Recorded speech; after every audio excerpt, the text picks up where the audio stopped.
وہ روٹ گیا ہے بائی سہیل وڑائچ۔ ایسا لگتا ہے کہ نون کا سیاسی چہرہ، نونی ووٹ بینک کا اصل مرکز اور برسوں سے پنجاب کی بزنس کلاس کا پسندیدہ لیڈر روٹ گیا ہے۔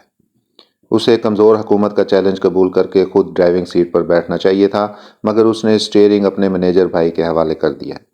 ہو سکتا ہے کہ وہ اب بھی بیک ڈرائیونگ کرے، لیکن جب وہ خود ڈرائیو کرتا تھا تو ساتھ ساتھ سیاست بھی کرتا تھا۔ چھوٹے بھائی کا زیادہ فوکس مینجمنٹ پر ہے، سیاست پر نہیں۔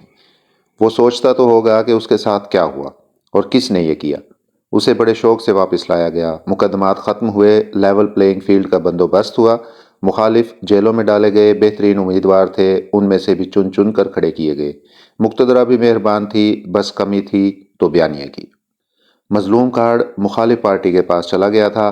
معیشت کا نعرہ اس لیے کامیاب نہ ہوا کہ پی ڈی ایم حکومت کی معاشی کارکردگی بہت خراب تھی۔ عدلیہ کے خلاف بیانیہ بنانے کی کوشش کی گئی، لیکن وہ اس لیے نہ چل سکا کہ موجودہ عدلیہ تو مہربان تھی، اس لیے اعتداد کا سمجھنا اور سمجھانا مشکل تھا۔ ماضی کی مقتدرہ کے خلاف بھی کھل کر بولنے میں کئی امر مانے تھے، وہ بھی نہ بول سکے۔ کچھ ذاتی مسائل بھی آڑے آتے رہے، وہ کبھی بہت زیادہ نہیں بولتا۔ کئی لوگ پیار سے اسے گونگا پہلوان بھی کہتے ہیں۔ پاکستان آنے کے بعد سے نہ وہ میڈیا سے ملا، نہ ہی عام لوگوں سے۔ مخصوص لوگوں کے گھیرے نے اسے زمینی حقائق سے بہت دور رکھا، اور جب نتائج سامنے آئے تو اسے محسوس ہوا ہوگا کہ جس نے بھی یہ سب کیا ہے اس کے ساتھ ہاتھ ہو گیا۔ اس کا اقتدار سے پیچھے ہٹنا اس کے روٹنے کی نشانی ہے، جس میں نون کے ووٹر کا دل ضرور ٹوٹا ہوگا۔ الیکشن سے چند دن پہلے مقتدرہ اسے مضبوط حکومت دینے پر آمادہ تھی۔ معیشت کی ترقی کے لیے بنگلہ دیش ماڈل بنا کر مقتدرہ اور عدلیہ کی مکمل حمایت اسے دینا تھی، مگر مقتدرہ کے منصوبے اور اندازے دونوں ناکام ہوئے۔ اصل وجہ مقتدرہ کا یکجان نہ ہونا اور بار بار منصوبے بدلنا تھا۔ کبھی آزاد امیدواروں کا میلہ لگانے کی منصوبہ بندی کی گئی تو کبھی ہنگ پارلیمنٹ کی، کبھی نون کو سب کچھ دینے کی بات کی جاتی اور کبھی کہا جاتا کہ دوائی زیادہ ڈل گئی تو نون کو روکیں گے کیسے۔ کبھی کہا جاتا کہ وہ تو ماضی میں بھی مقتدرہ سے لڑتا رہا ہے، اس بار بھی لڑے گا، اس لیے بندوبست پہلے سے کر لینا چاہیے۔ مقتدرہ کے دو بڑے تو چاہتے تھے کہ وہ آئے اور مضبوط حکومت چلائے، لیکن دو بڑوں کے نیچے والے اس حکمت عملی سے متفق نہیں تھے۔ وہ چیک اینڈ بیلنس کے زیادہ حامی تھے۔ مقتدرہ کے بدلتے ہوئے فیصلوں نے اسے لازماً مایوس کیا ہوگا، اس لیے وہ روٹ کے بیٹھ گیا ہے۔ اس نے 4 دہائیوں سے بھی طویل اپنے سیاسی کیریئر میں کئی اتار چڑھاؤ دیکھے ہیں۔ وہ مقتدرہ کے لاڈلے کی حیثیت سے سیاست میں وارد ہوا۔ اس ضیائی زمانے میں پیپلز پارٹی سوتیلی تھی، اس کے مخالف لاڈلے ہوا کرتے تھے۔ صوبائی وزیر خزانہ بنا، پھر وزیر اعلیٰ پنجاب کا عہدہ حاصل کیا۔ اس زمانے میں لاہور اور پنجاب پیپلز پارٹی کا لاڑکانہ ہوا کرتا تھا۔ اس نے ترقی، معیشت اور روزگار جیسے حربے اختیار کر کے اپنی سیاسی گنجائش نکالی، اور پھر کبھی خوف اور کبھی ترغیب و تحریض سے آہستہ آہستہ پیپلز پارٹی کو کمزور کیا۔ ساتھ ہی ساتھ وہ پنجاب کی مڈل کلاس، بالخصوص پنجاب کی بزنس کلاس کی آنکھوں کا تارا بن گیا۔ پی پی مخالف محاذ آرائی کا چیمپئن ہونے، دائیں بازو کے واحد بڑے لیڈر ہونے اور اپنے مذہبی تشخص سے اس نے جماعت اسلامی اور مذہبی جماعتوں کا ووٹ بینک بھی اپنی طرف کھینچ لیا۔ پیپلز پارٹی پنجاب میں اس کی سیاست کا مقابلہ نہ کر سکی اور آہستہ آہستہ اس کا ووٹ بینک بالکل ہی ختم ہو گیا۔ دوسری طرف لاڈلا بھی آزمائشوں میں مبتلا ہو گیا۔ مقتدرہ سے بگڑی تو سوتیلا ہو گیا، مگر سمجھدار بہت تھا، ہمیشہ پچھلا دروازہ کھلا رکھتا تھا۔ لڑائی کے ساتھ ساتھ مذاکرات بھی کرتا رہتا۔ 4 بار مقتدرہ سے لڑا اور پھر صلح کرتا رہا۔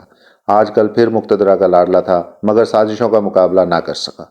پہلی بار مؤثر بیانیہ نہ بنا سکا، لاڈلے اور سوتیلے میں فرق کو بیان نہ کر سکا، خان کے مسئلے کا سیاسی حل تلاش نہ کر سکا۔ انتخابات میں سب سے اہم سوال یہ تھا کہ خان کا کیا کرنا ہے۔ وہ جواب دیتا تھا، مقتدرہ سے پوچھو۔ حالانکہ جواب ہونا چاہیے تھا کہ اس مسئلے کو حل میں کروں گا۔ لوگ اسے بھولا سمجھتے ہیں، لیکن وہ بہت سیانہ ہے، مگر اس بار غصے کی وجہ سے مار کھا گیا۔ غصے میں کیے گئے فیصلے درست نہیں ہوتے۔ مصالحت کی بات کرتا تو تحریک انصاف غیر متعلق ہو جاتی۔ معافی نہ دے کر اس نے پی ٹی آئی کو زندہ رکھنے میں مدد دی۔ اب وہ مریم اور شہباز کی سیاست میں سرپرستی کرے گا، قومی اسمبلی میں نمائندگی کرے گا، لیکن اصل توجہ پنجاب پر دے گا، تاکہ مریم کو مستقبل کا سیاسی چہرہ بنا سکے۔